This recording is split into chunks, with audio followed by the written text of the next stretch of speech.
Ah,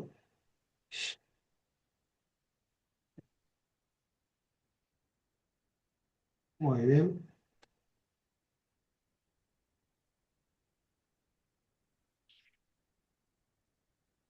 Bueno, muy bien. Entonces, la presentación ya la ha hecho Luis. Nuevamente, muchas gracias por tan amable invitación. Me gustaría en el futuro volver a visitarlos como país, que tuve la gran fortuna de estar en Santo Domingo y me encantó, así que la próxima vez tal vez podamos combinar de visitar nuevamente el país como turista y también hacer algo de academia. Que quedé fascinado con el lugar de Tres Ojos. Ese lugar, Ah, qué maravilla. fascinado. Sí, una maravilla realmente. Yo Bueno, muy debo, bien, debo entonces, tener como 30 años que no voy a los Tres Ojos. sí, Sí, bueno, entonces yo estuve más recientemente, bueno, hace tanto, ya sí, hace casi 8 o 9 años que estuve, pero quedé maravillado, con una de las tantas maravillas que tenemos en Latinoamérica, ¿no? Pero la verdad que quedé, y la gente, bueno, ni hablar, ni hablar. qué bonito, qué bonito. Sí, muy lindo. Lástima que corto siempre los tiempos, pero bueno, es lo que da para estas ramas. Bueno, entonces, el tema que habíamos puesto de acuerdo para conversar es sobre cómo redactar un caso clínico, los tipos distintos de casos clínicos que tenemos. Y entonces, ¿qué es un caso clínico? El caso clínico fue lo primero que se comenzó a publicar, es el inicio de la literatura médica, y los primeros reportes comenzaron hace más de un siglo. Y es la primera fuente de todo lo que tenga que ver con la medicina, aunque lo que es medicina basada en la evidencia ocupa el último escalón. Esto también es importante para saber cuando uno quiere una promoción, que dentro de las publicaciones no es de las que más importantes. Si bien cuentan más que, por ejemplo, la publicación de un abstract, no cuentan tanto como un artículo de revisión o como un artículo original. Pero siempre es muy importante para el entrenamiento, para comenzar a tener la primera actividad a nivel de publicación de la literatura. ¿Qué es una de las cosas que hace el caso clínico? Que favorece la comprensión y el modo de razonamiento, empieza a cambiar la mentalidad con que uno ve los casos. Y la lectura incrementa el abanico de diagnóstico diferencial y estimula el espíritu clínico y las discusiones sobre distintas situaciones. Y es la presentación de la situación de un paciente que se muestra como ejemplo individual, pero que no puede extrapolarse de modo general a todo un tipo de población, sino que justamente se caracterizan por ser casos aislados o casos llamativos. Entonces, como definición, le voy a leer verbatim, consiste en una descripción ordenada tanto de los síntomas y acontecimientos que le ocurren a un paciente en el curso de una enfermedad, como de los datos complementarios proporcionados por los procedimientos diagnósticos, el curso del razonamiento clínico, la conclusión diagnóstica, el tratamiento empleado y la evolución del enfermo. Entonces, eso nos lleva a pensar cuál es el objetivo de presentar un caso clínico. Es contribuir al conocimiento médico, teniendo nuevos aspectos de una enfermedad, de una patología, de un tratamiento, de un medicamento, de una técnica quirúrgica. Es la capacidad para conocer la importancia que esto puede tener en la literatura. Compartir los casos clínicos facilita el aprendizaje continuo. Siempre no es solamente anecdótico, sino también contribuye a la formación. ¿Y cómo saber cuando un caso clínico merece ser publicado? Esto tenemos que ver que primero que nada tenga algunas características. ¿Y cuáles son las características? Primero, como mencionaba hace un rato, que tiene que ser una presentación atípica de una enfermedad que ya conocemos. ¿Conocemos la enfermedad? Bueno, hay que ver, tal vez se presente de un modo del cual es desconocido. Que haya una asociación infrecuente entre dos patologías, una nueva etiología, como fue el caso del COVID, cuando empezaron a aparecer los primeros, fueron presentaciones de casos, por ejemplo, eh, cómo se aclara la patogénesis del trastorno. El caso del COVID creo que cumple casi todo esto en la parte inicial, antes de ser los estudios más importantes, Sí, multicéntricos y de mayor número, porque justamente fue una enfermedad nueva. ¿Cómo fue la patogénesis? De hecho, la patogénesis del COVID, dicho sea de paso, se la hizo una patóloga aquí en el hospital donde estoy yo, ah, y se comunicó directamente con el que había sido, ¿se acuerdan? El que era el coordinador de todo de Estados Unidos, sí. creo que era Pachi el apellido, si mal no recuerdo, Pachi, bueno, no recuerdo. Y justo ella hizo una presentación y mostró un mensaje de texto agradeciéndole porque ella fue la que había comenzado a estudiar los casos, que nadie se animaba a hacer autopsias en aquel momento, y ella descubrió que la principal afectación del COVID había sido trombogénesis de los pequeños vasos a nivel pulmonar. Entonces, eso fue es un excelente ejemplo, me parece. Claro, Eh, claro. También con la alteración de una prueba de laboratorio o imagen, que ya fue descrita en una enfermedad conocida, pero que también se pueda estudiar de un modo distinto, relacionada a la fisiopatología con signos y síntomas que no fueron descritos previamente, los efectos secundarios de un medicamento o una droga nueva, que pueden ser efectos secundarios positivos o no, o pueden ser negativos o pueden ser efectos adversos, la interacción cuando hay más de un fármaco, cuando hay una intervención diagnóstica o terapéutica innovadora que no se conozca hasta ese momento, puede ser una técnica también nueva, como recientemente en el chat de la Sociedad Panamericana el tema de la publicación del doctor Ordóñez acerca de la esternotomía para lesiones cardíacas, que hubo unos comentarios a favor y en contra de esa publicación, por ejemplo. Representar enfoques psicosociales, tanto sea en el manejo como en la prevención de la enfermedad, para evaluar costos, o también para ilustrar síndromes que no se han reconocido o que son de baja prevalencia, pero son muy importantes. Entonces, una vez que tengamos más o menos este popurrí de características del caso que tenemos entre manos, tenemos que ver entonces, si vamos a la conclusión, si es realmente novedoso, consultar con especialistas, con gente de mayor experiencia que nosotros en esa patología o en esa técnica o en el tema que nos atañe y consultar en la literatura médica. Lo más importante es siempre consultar en PubMed, pero hay que recordar que PubMed únicamente publica eh, artículos, no solamente en inglés, también algunos en español, pero hay muchos que quedan por fuera y no se puede hacer no es una búsqueda completa. Entonces también hay que hacer búsquedas en Base, Scopus, y si se tiene acceso a las bases latinoamericanas, como Lilacs o Cielo, mucho mejor. ¿Y cuáles son los tipos de reporte de caso clínico? Son básicamente tres tipos. El caso clínico clásico, que es el caso hospitalario, la serie de casos clínicos y el caso clínico con error. El caso clínico es el caso que conocemos habitualmente, ¿no? Es la exposición ordenada de del caso de un paciente en concreto, en el cual hay que presentar la información sobre una enfermedad, cuáles son los antecedentes que sean pertinentes a esa patología que se está presentando, cómo está evolucionando, cuál fue el diagnóstico o cuál fue el tratamiento. Y puede ser cerrado o abierto. ¿Y qué significa esto? Cerrado que concluyó con el tratamiento exitoso, o bien con la muerte del paciente, pero concluyó, o abierto que está todavía, veremos, no se ha llegado todavía al resultado final de este caso. ¿Qué es una serie de casos clínicos? Es un grupo de pacientes que comparten el mismo diagnóstico o característica que pueden variar en cuanto a signos y síntomas, en cuanto a evolución y en cuanto a resultado de intervenciones. Esta es la única diferencia con lo anterior, siguen siendo casos hospitalarios, pero ya es un grupo de pacientes. Generalmente se habla de serie de casos clínicos y en muchas revistas lo aceptan hasta 10 casos clínicos. Ya más de 10 casos clínicos ya puede ser considerado parte de un artículo original, pero siempre va a depender de la revista que lo tome.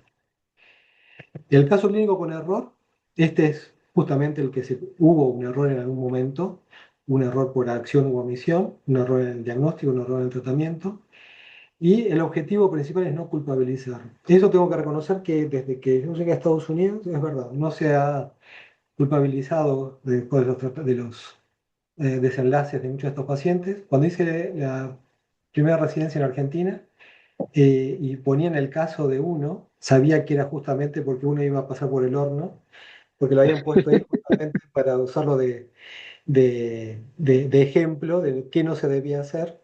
Y si se invitaba a otro servicio, como radiología o neurocirugía, era justamente para tener un gran debate.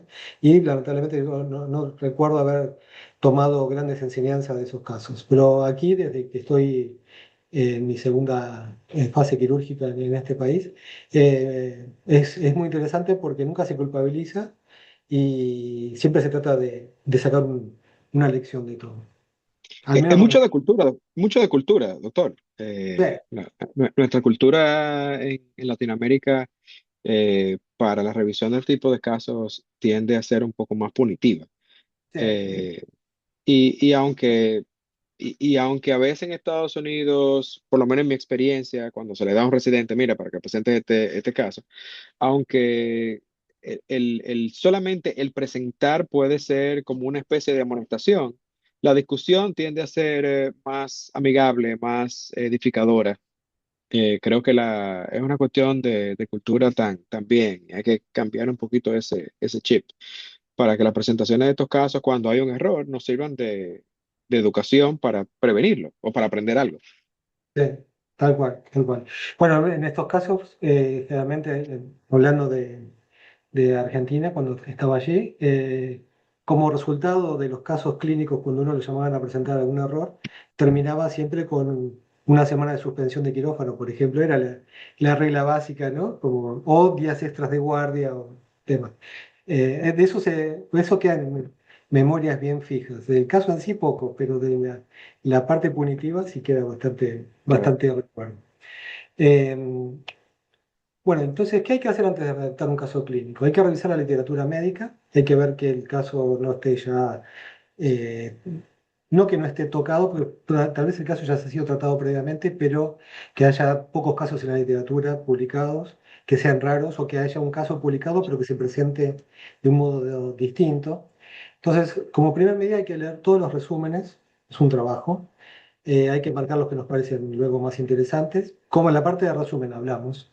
Luego que hicimos la primera parte, hay que tratar de obtener los textos completos y descartar, por supuesto, lo que no tiene relación con nuestro caso. Luego de haber leído esos artículos, se vuelve a hacer un segundo cribaje para ver cuáles son los que más se adaptan a lo que queremos presentar, comparar qué es lo que es en común o distinto con lo que tenemos en nuestro caso en sí mismo y tener en cuenta que esto nos va a servir para la introducción y para la discusión. La parte del cuerpo del caso clínico es nuestro caso, así que esto nos va a servir para las dos cosas. Y como un tema práctico, obviamente les pongo un título o un número en la parte superior, sobre todo cuando estoy con los recientes, y les digo, bueno, este grupo de artículos es para la etiología, este es puede ilustrar algo de la presentación clínica, este para la parte diagnóstica, como para que uno nos termine para ayudar al momento de realmente escribir. ¿Y cómo lo redactamos? Hay que seguir los principios básicos de la redacción, ¿no? De la redacción médica. Para eso recomiendo ir al sitio del International Committee of Medical Journal Editors, ahí están todas las reglas más básicas. El grupo Vancouver es muy importante, sobre todo el grupo Vancouver me apoya mucho en lo que es cómo referenciar la bibliografía y tener las guías muy importantes de las guías COP de la guía del Comité de Ética para publicar, que se utilizan todos los estudios, pero es básicamente la piedra fundamental en los casos clínicos, con el consentimiento informado y la anonimización de los datos del paciente. Esto hay que tener en claro, nunca poner, ni siquiera diría que iniciales, siempre cubrir el rostro, cubrir las partes que no apoyan, no aportan a la presentación del caso tal vez sí lo único, por supuesto, de la institución donde se produjo, pero no dar ningún tipo de información que ayude a la identificación del paciente. Y tener en cuenta las pautas CARE o el checklist de CARE que está aquí, que es fácil de obtener de la página, que en el cual lo único que se observa es en el lado, a ver si tengo el láser, en la parte de este lado y se puede observar todo lo importante de cómo desarrollar el caso clínico, cuál es el ítem y cuál es la parte que nos va a preguntar sobre cada cosa para poner en la última columna en qué página está. Como los casos clínicos son cortos, más que también en la página, en qué línea o en qué renglón o en qué párrafo. Esto también se parece mucho a la checklist de Prisma. La diferencia es que Prisma, como son publicaciones más extensas, ahí se puede poner páginas. En los casos clínicos suelen ser un par de páginas, no más de 10 12 páginas, entonces se puede poner página, párrafo y línea, y la idea de cumplimentar todos los requisitos. Entonces, ¿cómo redactamos? Vamos a empezar por las secciones. Primero con el título. El título debe ser breve, claro, específico, sencillo, informativo y llamativo. Y generalmente siempre terminar con la palabra reporte de caso o case report, ¿no? En todos los títulos. Ahora últimamente también hay cualquier tipo menos los artículos originales, si son artículos tipo metaanálisis o eh, una revisión sistemática, también se coloca al final del título una revisión sistemática. Por ejemplo, lesiones pulmonares en pacientes geriátricos. Dos puntos, revisión sistemática, metaanálisis. Y en estos casos también se agrega al final qué es report o reporte de caso. Siempre como para saber la revista de qué se trata y también el futuro lector. El resumen debe ser corto, concreto, fácil de leer y debe describir los aspectos sobresalientes del caso y por qué tiene que ser publicado. Esto sería el resumen, estaría básicamente focalizado más que nada en la introducción del caso clínico. Esto es como en todos los artículos, el resumen es como el gancho, ¿no? Como el hook, es lo que va a terminar decidiendo no solo el editor o el revisor, sino también si pasa a la fase de publicación, el futuro lector, si le interesa seguir leyendo el tema o no. Esta es la parte más importante. Luego la introducción. La introducción es la primera sección del caso clínico. Esto luego lo vamos a desarrollar con más detalle. Es aquí donde se contextualiza el caso, la enfermedad o prueba o lo que uno esté queriendo demostrar con esta publicación. ¿Por qué es importante? ¿Qué es lo que nos empuja a publicar este artículo? ¿Cuáles son nuestros argumentos? Y luego hay que incluir una revisión de la literatura sobre otros casos similares, pero muy corto. Aquí simplemente se explica, bueno, este caso, por nuestro conocimiento, este caso no tuvo mucha publicación, o hay muy pocos casos en la literatura, y ahí se los puede mencionar brevemente cuáles son los casos, y nada más. Tiene que ser muy escueta esta parte de la introducción. Y vamos a la presentación del caso. Este es el caso nuestro, ¿no? El caso que directamente tiene que explicarse, describir la enfermedad, cómo evolucionó. Esto es un orden cronológico, esto es simplemente mirar la historia clínica y ver todos los casos, incluyendo la sintomatología, la historia clínica y la historia quirúrgica relevante relacionado con el caso en sí, resultados de exploración física, pruebas diagnósticas. En esto, depende de la revista, generalmente hace hincapié en los datos positivos, no hacer un listado de, por ejemplo, todo el laboratorio hasta el recuento electrolítico y demás, y que es todo normal. Bueno, no, eso no. Poner simplemente esto es lo positivo, esto dio de estos valores. El resto del laboratorio sin anormalidades. Ya con eso uno sabe que hizo un laboratorio más completo, pero que no tiene sentido ponerlo. Igual que con los estudios de imágenes y demás. Si se hace una radiografía o una tomografía y es normal, no se va a poner toda la descripción que hizo el radiólogo, simplemente radiografía normal y simplemente, nada más que eso. Luego el tratamiento y el desenlace, como decíamos anteriormente, si hubo una curación, una mejoría, si no respondió con todo lo que hicimos o si el paciente fue cesado. Luego la discusión. Aquí podemos retomar parte de la introducción y tenemos que hacer una comparación entre los casos que se han publicado en el tema, si es que hubo algún caso realmente, y compararlo con el nuestro, cuál es el grado de similitud, cuáles son las diferencias. Si es el primer caso, bueno, habrá que explicarlo de cero, no hay con qué compararlo, e indicar por qué debe ser publicado. Nosotros consideramos que este debe ser publicado por tal y tal motivo. Y las conclusiones. Las conclusiones en los casos clínicos, si bien son siempre cortas en todas las publicaciones de todos los artículos, los casos clínicos son más cortos aún. En algunas revistas quieren las conclusiones como el último párrafo dentro de las discusiones. Eso va a depender de cada revista en particular. Y tiene que ser no más de una oración, a lo sumo dos oraciones, pero no extenderse mucho más. Las referencias tienen que estar actualizadas, tienen que estar relacionadas con el caso. Y es el que va, si se presenta un caso clínico en un congreso o en una revista, va a tener que seguir las pautas. En mi caso personal, yo siempre prefiero que se hagan la lista consiguiendo las reglas de Vancouver. Pero hay algunas revistas, o si uno va, por ejemplo, no es el caso, pero sí, en las tesis, por ejemplo, hay algunas facultades que prefieren que sean listadas por los métodos, el método Harvard. Ustedes habrán visto en algunos lados, después los autores aparece el año entre paréntesis y el resto de la información Sí. debajo. Bueno, eso va a depender de cada revista y eso tiene que prestar mucha atención porque eh, siendo coeditor de la revista y miembro editorial de otra, vemos mucho en si el que presenta el caso clínico ha leído las guías de la revista.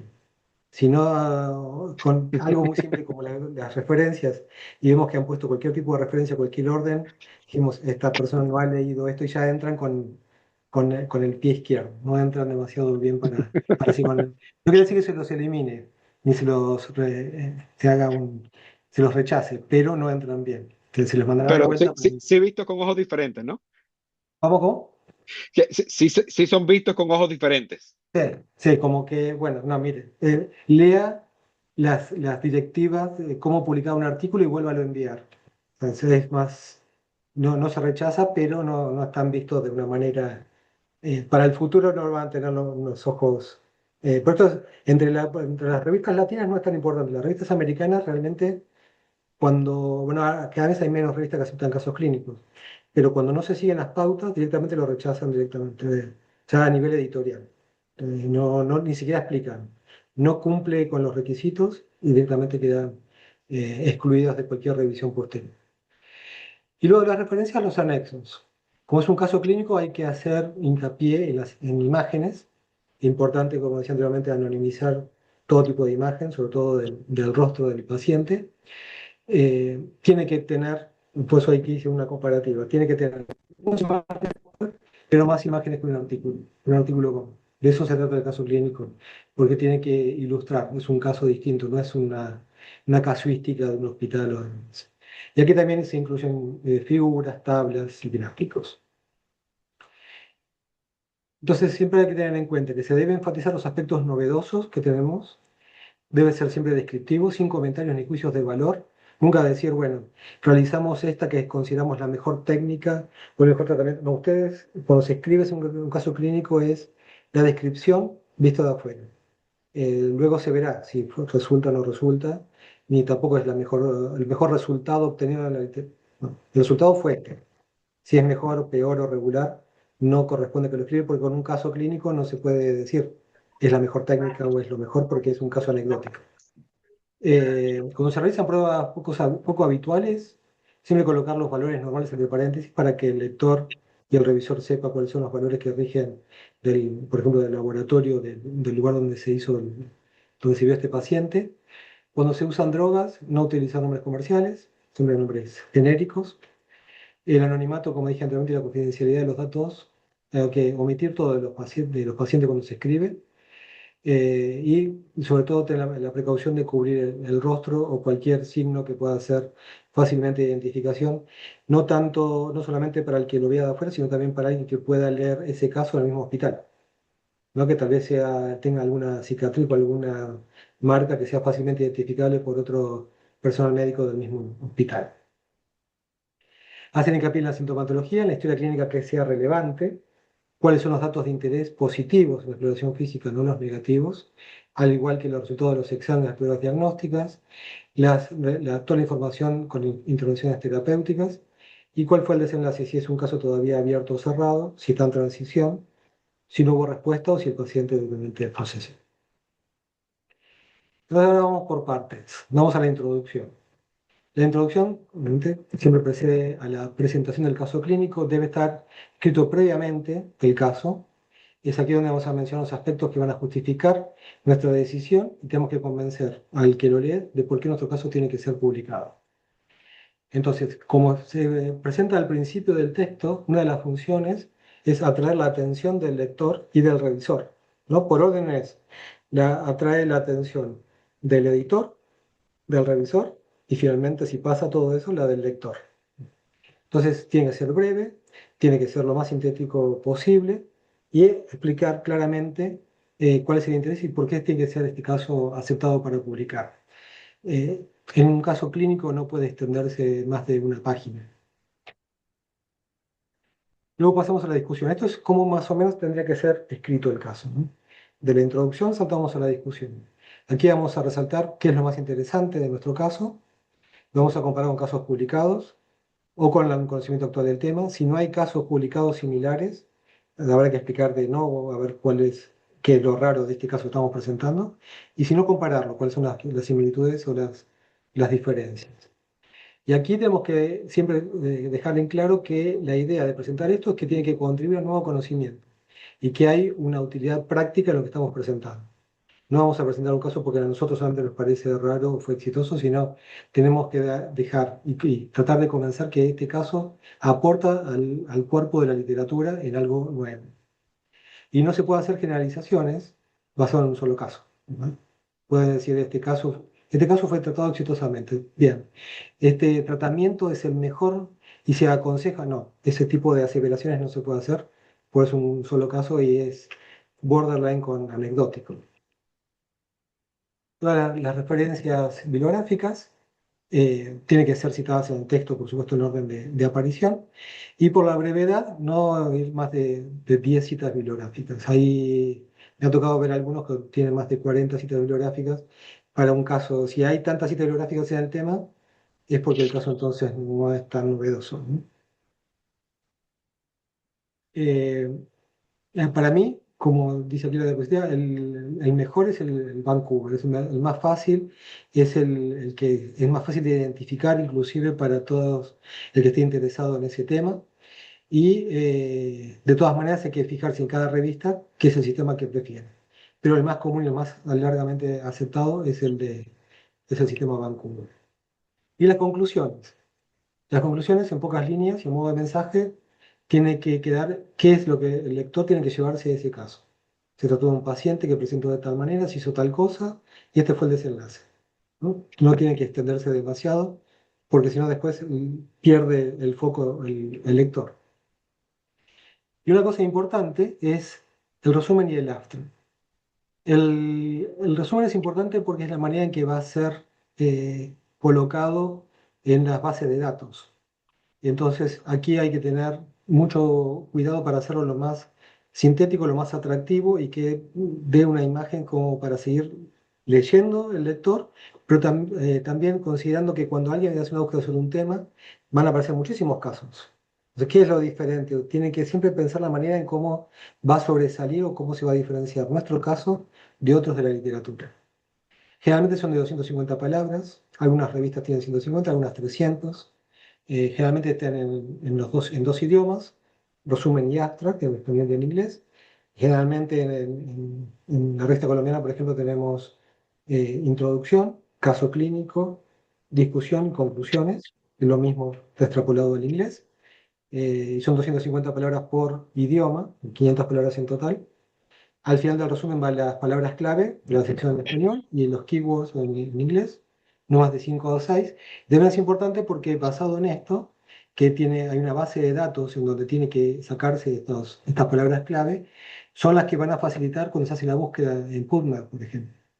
Si uno pone determinadas palabras que uno está pensando, mm, trauma genital, diagnóstico, tratamiento, son palabras que tienen que ir acotados a una manera de que nos lleve a determinada cantidad o determinado tipo de artículos. Entonces, de eso se tratan las palabras clave.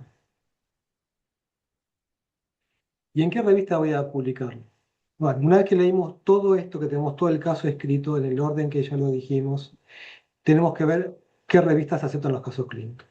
En la literatura en inglés hay cada vez menos revistas que los aceptan. Hay un par de revistas que publican únicamente casos clínicos, pero son pagas, son del Reino Unido. Creo que las dos, una seguro es del Reino Unido. Para países de ingresos medios y bajos hay precios más reducidos, pero rondan alrededor de entre los 300 y $400. Para los países de ingresos altos está alrededor de 800 o $900. O si no, hay algunas otras revistas que también aceptan, pero generalmente en inglés son cada vez menos frecuentes porque hay muchísimos casos. En español sí se sigue aceptando todavía. Eh, Luego hay que tener en cuenta la revista que uno va a enviarlo, leer cuáles son los requisitos de la revista, hay que registrarse, hay que saber todos los pasos que explica la revista y créanme que nosotros miramos todos los pasos y todas las que hayan complementado declaración de intereses, utilización o no de inteligencia artificial, en qué ha contribuido cada autor. Todos los pasos que piden las revistas tienen que estar cumplimentadas para que pueda avanzar. Si no, se le enviará hasta que sea completo y pueda pasar a la fase de revisión. ¿A qué revista enviarlo? Después va a depender entonces de qué tema es el que hablamos, el idioma que lo escribimos y sobre qué patología estamos tratando. Y luego, bueno, tendremos que dedicarnos a la búsqueda de encontrar la revista adecuada para eso. ¿Qué es lo que miramos? Ahora me pongo de este lado. ¿Qué es lo que miramos cuando recibimos un caso clínico? Tenemos que ver, eh, ya desde el punto de vista de los editores y los revisores, tenemos que ver estos cinco pasos o 5 puntos importantes. ¿Qué es lo novedoso, lo original o interesante de este caso? La descripción de las enfermedades, si no fueron descritas anteriormente, si son poco frecuentes, si son raras, si son muy comunes, el simple hecho de que en un hospital hayan visto el primer caso no quiere decir que sea realmente raro. Será raro para ese hospital, pero no raro para la literatura. Si la utilización de algún método de diagnóstico nuevo, si es una enfermedad común, pero se ha presentado de una manera poco común, y cómo ha evolucionado una enfermedad, por ejemplo, en la evolución de otra enfermedad o de otra patología. Entonces, esto es, como les decía, de cómo más o menos ordenarlo al momento de escribirlo. El orden práctico para redactarlo. Primero, ni se embarquen en hacer nada si no se tiene el consentimiento firmado por el paciente o en su defecto por un familiar autorizado. Si no hay un consentimiento, porque las revistas que aceptan casos clínicos, lo primero que van a pedir es un consentimiento firmado por el paciente. Eh, Luego, tiene que pensar en cómo se lo va a presentar al lector. Esta es la introducción. Cómo escribirlo, cómo presentar el caso, es una invitación para que el lector continúe leyendo y cada afirmación que uno escriba allí tiene que estar citada correspondientemente, tiene una cita bibliográfica. Luego el manuscrito en sí mismo. El manuscrito es nuestro caso. En nuestro caso, como dijimos hasta ahora, tiene que ser descriptivo, sin juicios de valor, sin comentarios. En nuestro caso fue el mejor, fue tratado de la mejor manera. Nada de esos datos. Tiene que ser simplemente descripción. Si tiene imágenes, tiene que ser la mejor calidad posible. Si hay algo que quisieran mostrar de una imagen de tomografía, radiografía, resonancia o lo que sea, hay que identificarlas porque tal vez el revisor conozca vagamente sobre el sistema, pero no sobre esa patología. Entonces, lo que tiene que hacer el autor es marcarlos con asteriscos con flechas y decir, bueno, el asterisco muestra tal patología, aquí se muestra tal cosa, porque tiene que ser fácil para que lo pueda ver el revisor, pero también tener en cuenta que ese artículo puede llegar a ojos de alguien que no sea para nada experto en el tema. Y esto es una manera también de instrucción para futuros lectores. Y siempre tener en cuenta que no haya ninguna información que permita identificar al paciente. Luego pasamos a la discusión, que es, vamos a comentar, bueno, hicimos la introducción, hicimos la discusión, ahora vamos a comentar qué fue lo que tuvimos. Entonces, hablamos un poco del caso, lo integramos a los artículos que ya revisamos, lo comparamos, en qué datos se asemejan, qué datos no. Terminamos comentando, bueno, esto contribuye al cuerpo de la literatura porque estamos demostrando que se ha presentado un nuevo conocimiento. Hicimos esto, hasta ahora no se hizo esta técnica, tal vez pueda ser de ayuda para que en otros lugares se pueda hacer. Es un caso anecdótico, tal vez termine como la bolsa de Bogotá del doctor Borraes, ¿no? Un caso anecdótico y después termina como un caso ya aceptado en la literatura. Y luego la conclusión. La conclusión es bien corta, ¿cuál es el take home message? ¿No? ¿Qué se puede llevar al lector a su casa? Tiene que ser bien corto, conciso, y no se deben hacer generalizaciones. Con un solo caso no se puede decir, bueno, esta es la mejor técnica para todos los pacientes que presentan esta patología. No. Esta técnica fue exitosa en este paciente que En este tratamos. caso. No más para eso. Las referencias que sean lo más actualizadas posibles, no, a no ser que sea algún caso como la primer referencia al Reboa, que fue de un balón de 1954, o una cosa, pero algo puntual eso, no que las referencias tengan 20 años, más ahora que las publicaciones son muy numerosas y muy rápidas. El resumen, tener en cuenta que sea en español y en inglés. Lo común es que sean hasta 250 palabras o menos, ahí, eso va a depender de la revista y tener en cuenta los anexos, ¿no? En las figuras, las tablas y las imágenes. Lo más importante, seguir las instrucciones de la revista.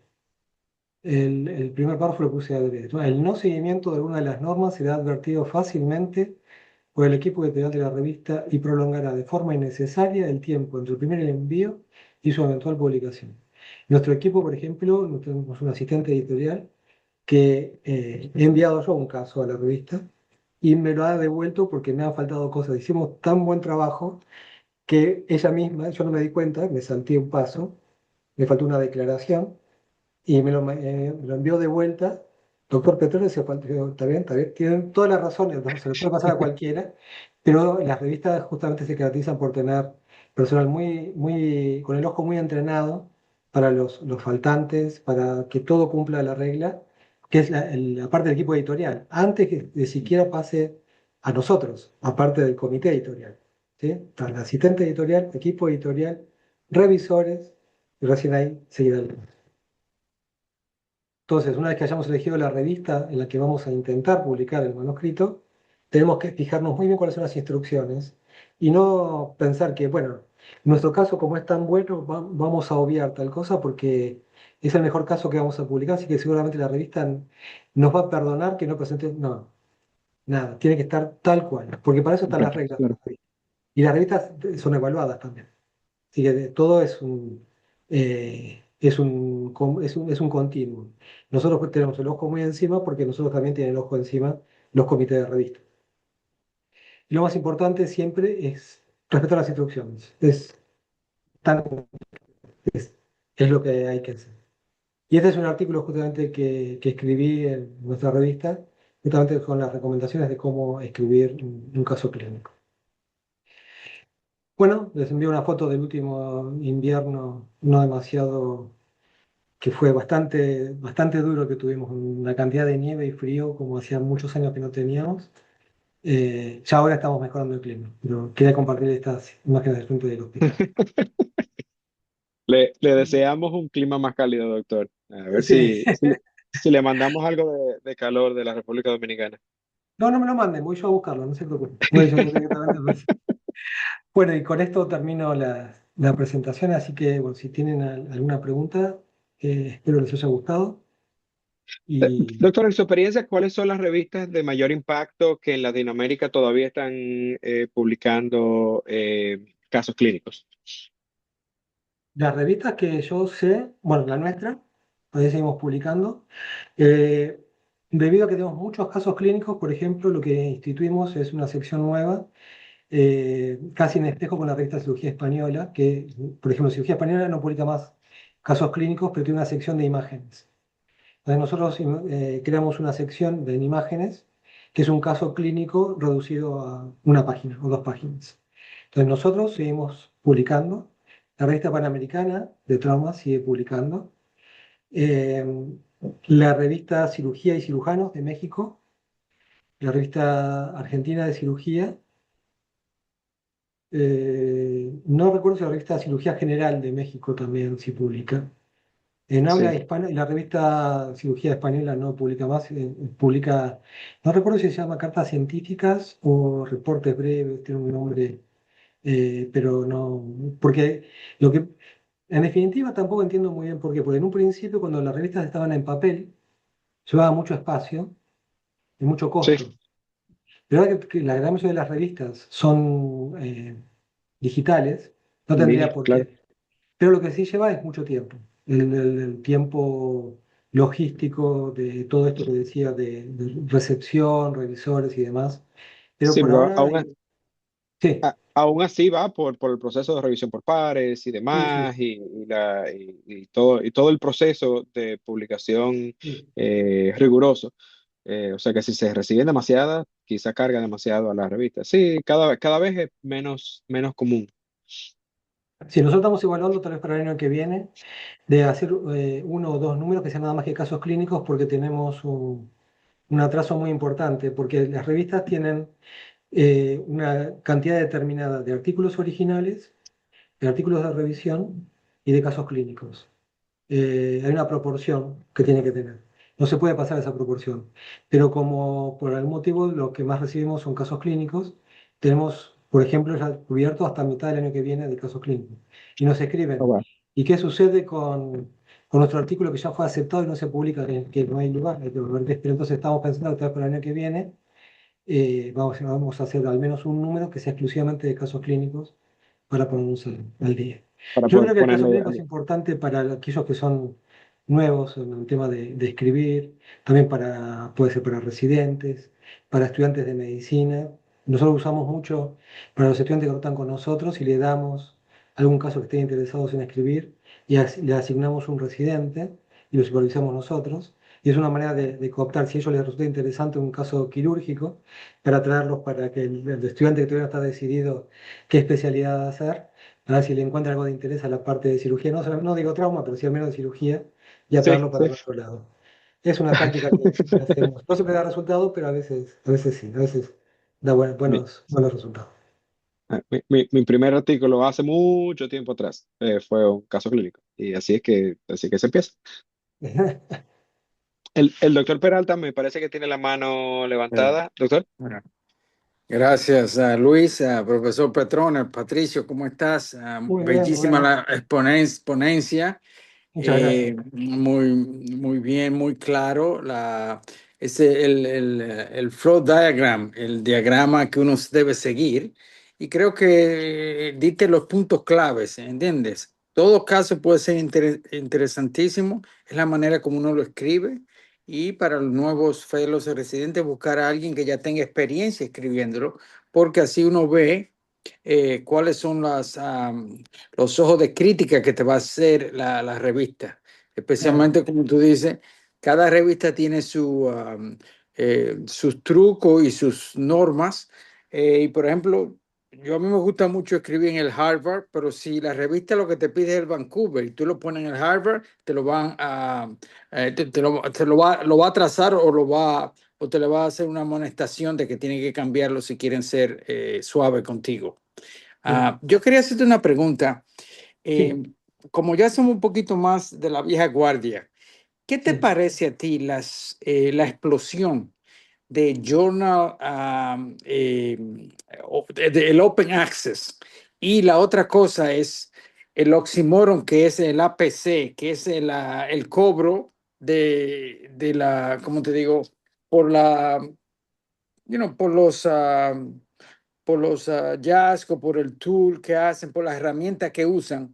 Eh, Eso es sí. tu opinión. Y después, ¿qué sería lo ideal para lo académico y para las nuevas generaciones? Porque mira, yo tengo, por ejemplo, estudiantes aquí de Sudán que tienen que mantener su familia porque hay más de 150.000 personas eh, fallecidas por esta guerra que ya tiene 3 años, 14 millones, por ejemplo, que están ya desplazados y no van a pagar $100, $300 o $3.000 que muchas de estas revistas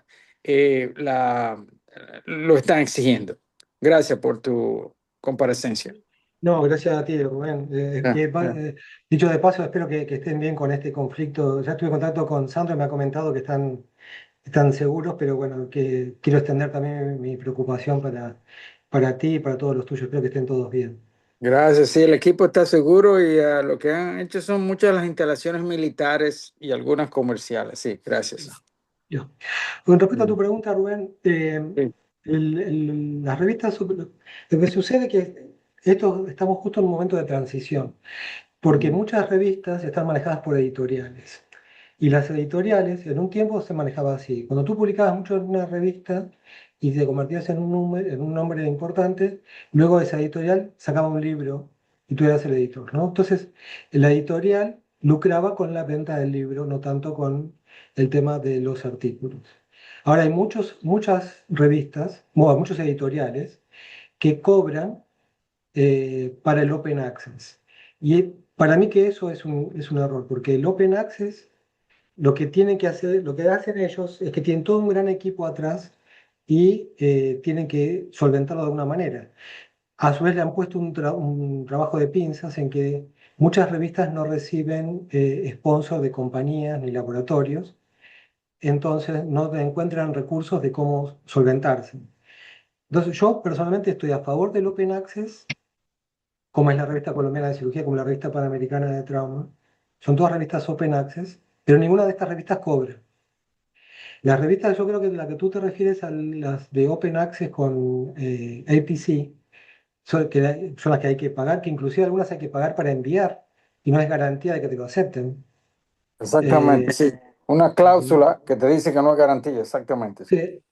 sí. Bueno, yo estoy totalmente en contra de esas revistas. Yo directamente no he publicado nada eh, porque no, me parece, espero no quedar vulgar, pero es casi rozando la prostitución de la escritura de literatura médica.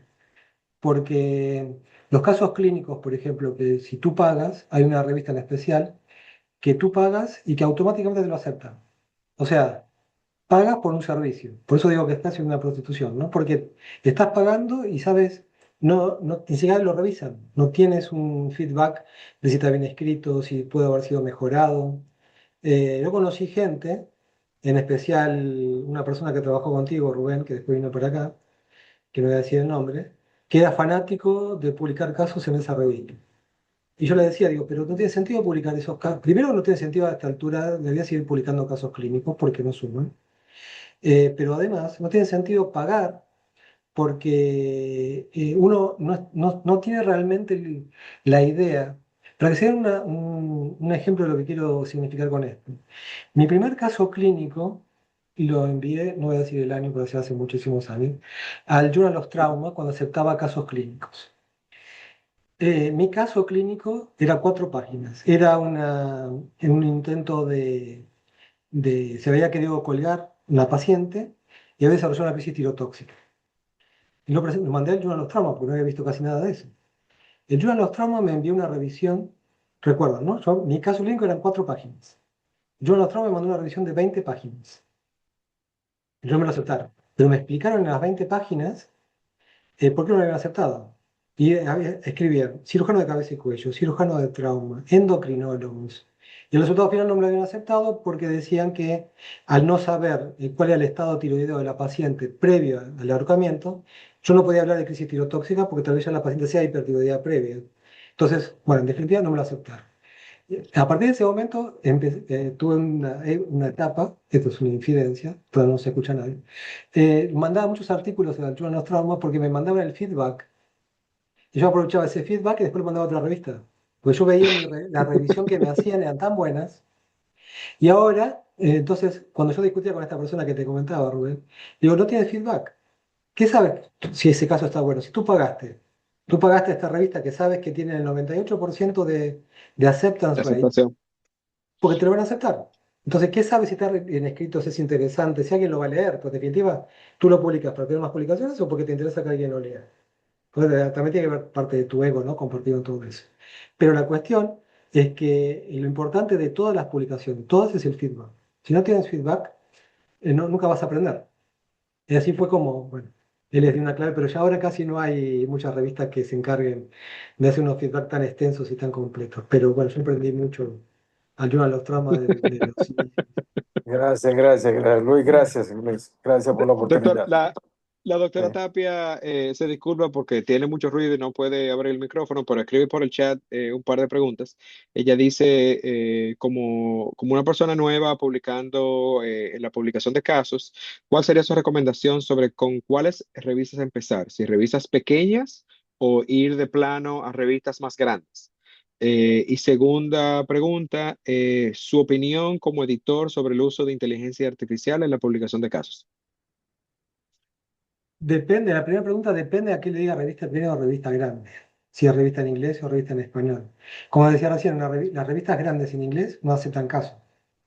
Entonces, ya creo que ahí es una parte de la pregunta está respondida ahí. Yo no creo que haya una revista que acepte. Si el caso es interesante, lo va a aceptar cualquier revista. La gracia de uno es que uno tiene que identificar y tener la guía y el expertise de alguien con mayor experiencia en decirnos, este caso es raro. En mis tantos años de experiencia he visto pocos casos. Después va a depender de ti que vayas a hacer una búsqueda en PubMed donde sea y veas que realmente son pocos casos lo que hay.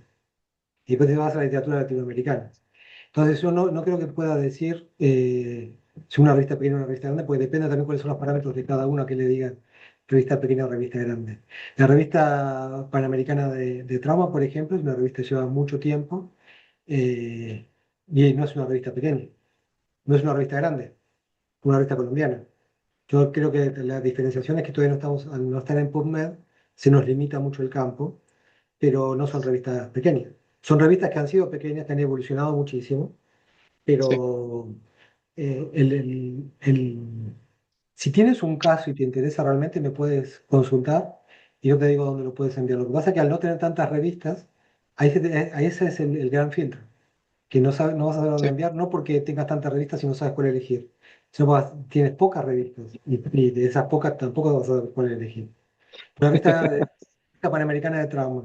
Si no es un caso de trauma, ni lo envíes, porque no te lo van a aceptar.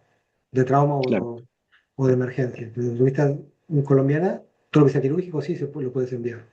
Pero tiene que ser quirúrgico. Ahora, si tienes un caso quirúrgico y médico, ya ahí se complica un poco más.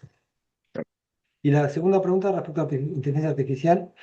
Lamentablemente la inteligencia artificial, bueno, ya llegó para quedarse, ¿no? Yo soy un ferviente opositor de la inteligencia artificial, pero no, por más que me oponga yo y 1 millón más, no podemos hacer nada para evitar que esté. Estoy en contra, ¿y por qué? Porque me parece que el acto de la escritura es un acto humano, ¿no? Con sus errores, con sus falencias, con sus puntos de vista, con su forma de escribir, con la parte de cómo desarrollar la discusión. Y la inteligencia artificial lo que utiliza son datos ya escritos por otros. Entonces, uno va a terminar colaborando al cuerpo de la bibliografía de la literatura mundial con datos ya escritos, o sea que de eso no está nada. Es decir, que a la larga, no sé en qué tiempo, pero la inteligencia artificial no va a ser un productor, por más que nosotros pensemos ahora que sea un productor de información nueva, porque nos va a ayudar a escribir un artículo, no va a contribuir al cuerpo de la literatura mundial, porque ya está haciendo refritos. Sí, va a seguir publicando y tomando información de artículos previos.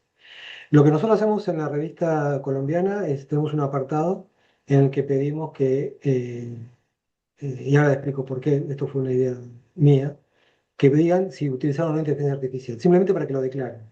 Porque hubo algunos autores que escribían mucho y mandaban muchos artículos que eran muy malos escribiendo. No eran malos, eran muy malos, pero los casos eran interesantes, pero muy malos gramaticalmente. ¿No? Ni siquiera no hablamos de signo de puntuación, de tiempos verbales. Era muy difícil de leer. Entonces decíamos que tome a alguien que le ayude a leer, a ver si lo puede leer y que lo ayude a escribir mejor. Porque es difícil, no puedo mandarle esto a un revisor porque nos va a decir qué tipo de casos están aceptando ustedes para revisar. 2 meses después, el mismo autor, el mismo grupo de autores, empezó a mandar unos artículos escritos de una manera impecable. O sea, hablamos de -10 a +50. Y dijimos, ¿en qué momento aprendieron en 2 meses este grupo a escribir? Los autores eran los mismos, el mismo grupo. Digo, acá obviamente hay algo, no es que no aparecieron 3 o 4 personas más con experiencia y que dijimos, bueno, tal vez estas personas están influenciando la manera de escribir. No, no, acá hubo algo. Entonces, instituimos esa declaración que, bueno, también dependemos de la buena voluntad del autor que quiera decir. Sí, bueno, utilizamos inteligencia artificial. No, no utilizamos. Tal vez sí hayan utilizado y digan que no, pero bueno. Pero ese es mi punto de vista en cuanto a la inteligencia artificial. Si el que la quiera usar, hay que saber usarla con raciocinio, no basarse en todo, porque tienen, como ya conocen, el tema de las alucinaciones. Muchas de las referencias no existen, pero bueno, hay que saber adaptarse y trabajar con la inteligencia artificial y que no apoyarse mucho en lo que la inteligencia artificial diga. Usarlo como un referente, pero no mucho más que eso. Luis, Sherman, ¿podría hacer otra preguntita a Patricio? Claro, por supuesto, doctor. Mira, ¿qué tú me opinas de los journal, las revistas Predadores? Que eso es Ah, algo, es una epidemia que también tenemos que ayudar y orientar a las nuevas estrellas como la doctora Tapia para que no pierda su tiempo de enviar algo a una cosa que no tenga mucho valor académico. ¿Qué tú nos orientas en eso, Patricio?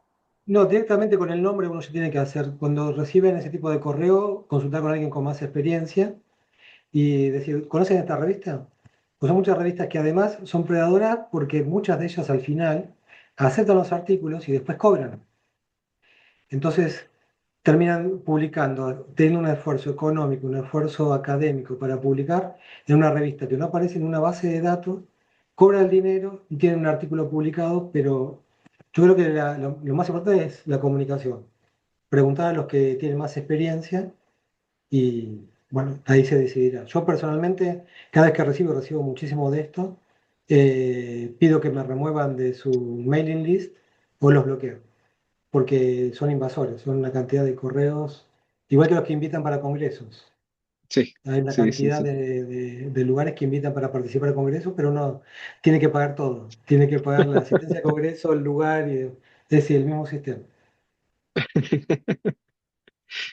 Sí, definitivamente la mejor manera de evitar caer en esa trampa es apoyarse de un mentor Sí, que tenga quizás un poco de experiencia. sí, yo creo que sí, es lo mejor. Es tener los mentores. A veces el tema de los mentores es complicado. Eso también es como elegir una buena revista. Sí, Elegir un buen mentor es importante porque puede ser la llave para muchas cosas, puede ser un dolor de cabeza para muchas otras, o un mal recuerdo. El tema hay una charla que da Juliana Ordóñez en el Congreso sobre mentoría, que es muy interesante y que toca estos temas. Así que el tema de elegir un mentor, hay que tomarse el tiempo de elegir un buen mentor y que dure para muchos años y puede ser la llave para la excelencia académica y científica. es así. Bueno, doctor, ya pasamos la hora agradeciendo su tiempo y su experiencia. De verdad para nosotros es un placer y un honor tenerlo por aquí y esperamos que se pueda repetir. Bueno, como no, podemos quedar de acuerdo y tal vez tengamos alguna otra charla sobre estos tópicos, a ver qué podemos producir. Ha Por sido un placer supuesto. enorme. Y la Muchas próxima lo gracias, podemos hacer doctor. en vivo, ¿no? Directamente. Gracias. Fíjense, queremos traer el Congreso de Panamericana a República Dominicana, o sea que usted lo dice como broma, pero probablemente nos toque. Ah, Sí, sí, bueno, no, wow, no, Luis y yo estamos en eso. Yo creo que va a ser realidad si no se arma una guerra por Cuba o algo así, ¿entiendes? Ok, ya tú bueno, sabes. Buen resto del día a Encantado, todos. bueno, encantado. Ok, un gusto estar con ustedes y hasta la próxima, si oh, Dios mediante. pues, all right. Chao.